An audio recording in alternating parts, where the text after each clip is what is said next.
ओम शांति। आज बाबा तो आप मातेश्वरी के जैसा हमको बनना है तो एक एक गुण को जब हम पढ़ते हैं तो धारण करते जाएं। देखिए युक्ति कि क्या मम्मा युक्ति करती थी। तो आज भी बाबा हमसे बार बार कहते हैं, बच्चे आपकी योग अवस्था ऐसी हो जिससे मनसा सेवा कर सको।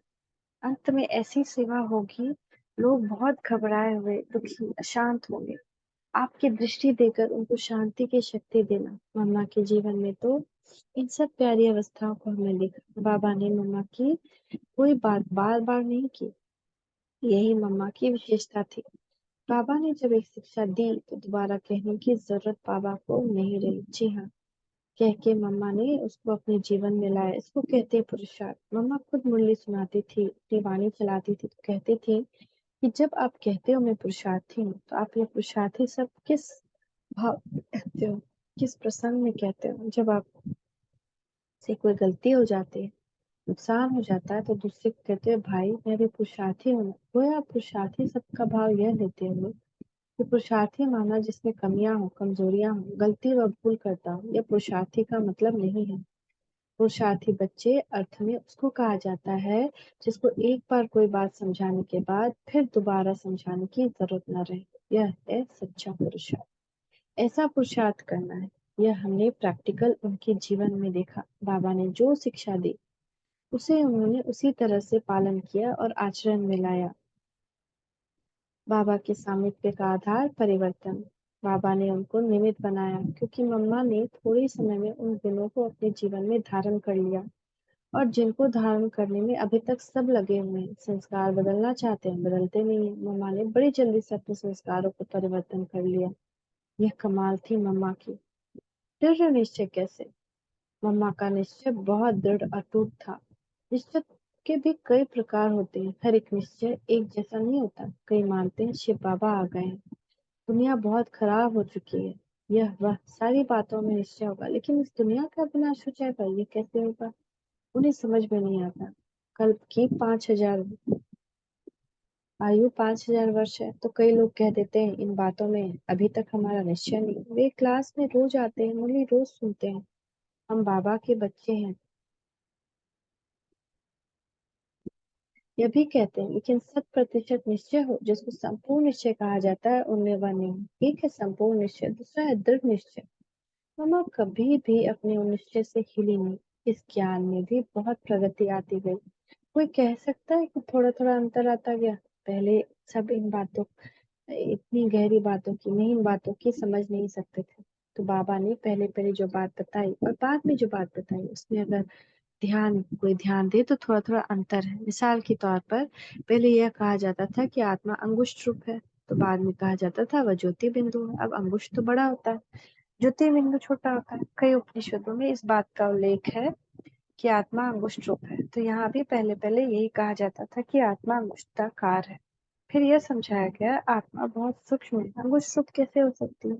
कई लोगों का मानना है आत्मा के कई शरीर हैं, एक तो स्थूल शरीर, फिर सूक्ष्म शरीर है जो मन बुद्धि संस्कार का है, फिर है कारण शरीर। कारण शरीर क्या होता है? कहते हैं जन्म जन्मांतर हमने कर्म किए हैं उसका सार रूप एक शरीर होता है। उनका मानना है कि व्यक्ति कुछ भी होता है तो कारण शरीर से शुरू होता है। अटल निश्चय कैसे? एक बार मम्मा को कोर्ट जाना पड़ा। एक छोटी सी कन्या, इतने बड़े बड़े लोग वहां बैठे थे, उनके सामने मम्मा ने से कोर्ट में ये प्रश्न पूछा गया कि दादा लेखराज सबको गोद में क्यों लेते हैं? मम्मा ने कहा वो हमारे पितामह है। पिता अगर बच्चों को गोद में लेता है तो क्या गलत करता है? कमाल है, आप ये प्रश्न करते हैं, क्या यह प्रश्न शोभता है? आप भी बाप हैं, आपने कभी अपने बच्चों को गोद में नहीं लिया है? ऐसे मम्मा ने कड़केदार सब जवाब दिए। कोई संकोच नहीं किया, कोई लज्जा नहीं की। क्यों? क्योंकि उनको मालूम था कि बाबा का मन कितना निर्मल, कितना शुद्ध है और उनकी गोद तो स्वर्ग से भी बढ़कर है। जो उनकी गोद में जाता है वह ईश्वरीय वर्षी का हकदार हो जाता है। तो यह निश्चय उनका अटल रहा।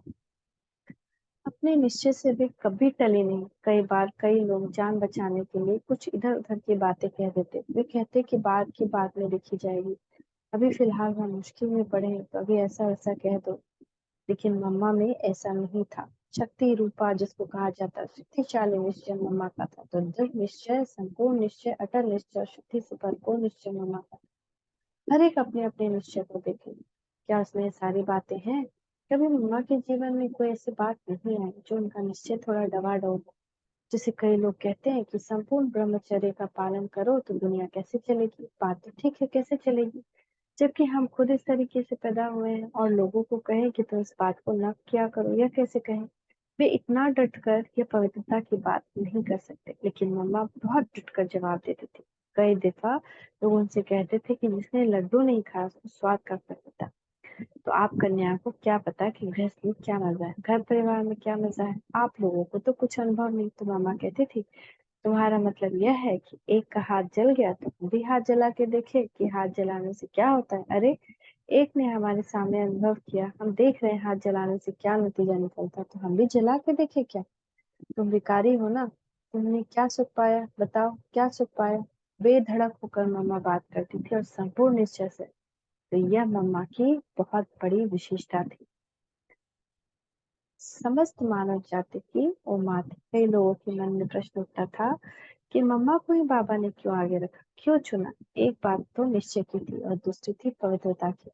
पवित्रता नाम से ब्रह्मचर्य का नहीं, पवित्रता अर्थात मन वचन कर्म की पवित्रता। विकारों को परास्त करना और पर विजय प्राप्त करना, यह पवित्रता है। जो निषेधात्मक या बुरे संकल्प हैं वह भी ना आए। अरे, मम्मा का मन इतना निर्मल था, इतना शुद्ध था, जो उनके सामने गया वह नतमस्तक हो गया। माँ माँ शब्द उनके मुख से निकला, चाहे वो 70 साल का हो, 80 साल का हो या 20 साल का युवा हो।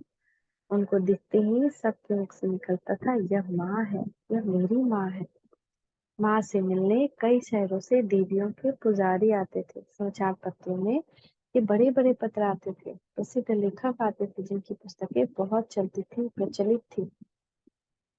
मम्मा से मिलने जब वे आते थे तो वे दंडवत हो गए, घुटने के बल, टांग के बल लेट गए, छोटे बच्चों की तरह माँ माँ कहते रहे, आंखों से आंसू बहते रहे। क्या बात थी, क्या जादू था! यह हमने अपनी आंखों से देखा कि मम्मा का कितना प्रभाव था, उनके व्यक्तित्व का कितना प्रभाव था, उनके जो मानसिक प्रकंपन थे उनका लोगों पर कितना प्रभाव पड़ता था। मम्मा को देखकर मुझे लगता था कि संस्था अच्छी है, इन लोगों की धारणाएं अच्छी है। जिसे बाबा कहते हैं, आप बच्चे बाबा के शो पीस हो। तो मम्मा एग्जाम्पल थी। मम्मा के प्रति बाबा का सिम प्यारो समय। एक समय की बात, बारिश का मौसम था, बहुत जोर से बारिश हो रही थी। इसके बाद मम्मा कह रही अन्य शहर में गए, तो उनको मधुबन में आना था। पर बाबा ने कहा, बच्चे सोचो, मम्मा आ रही है, तुम सबको पता है वो जगत की माँ है, उस जगत की माँ को बारिश में उतारोगे? उस समय आबू में बहुत बारिश होती। सुबह मम्मा को पहुंचना था। बाबा ने कहा, सुबह तक यहाँ आंगन में एक शेड जैसा बना दो जिसके नीचे टैक्सी आएगी और मम्मा उतरकर अपने कमरे में चली जाए। मम्मा के लिए बाबा के मन में क्या ऊंची भावना थी। जब मम्मा सेवा बाहर जाती थी तो बाबा उनको आबू रोड रेलवे स्टेशन तक छोड़ने जाते थे। बाबा शिक्षा दाता है और सब बच्चों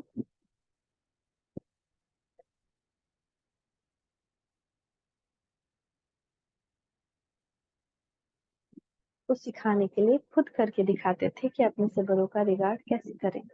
इसका स्थान इस जगह में क्या है, उनके प्रति आपके उद्गार, आपकी भावनाएं, आपका बोलना चलना, आपका व्यवहार क्या होना चाहिए, यह बाबा करके हम बच्चों को सिखाते थे। मम्मा ने अपने संस्कार बदले। शिव बाबा शिक्षा दाता सदगुरु है, उनसे जो शिक्षा मिली मम्मा ने उनको जीवन में धारण किया। मम्मा का जो शरीर था या प्रकृति थी या उनका जो चेहरा था वो बहुत सेवा करता था। मम्मा की पवित्रता के प्रकंपन बड़े शक्तिशाली थे जो मनसा सेवा करते थे।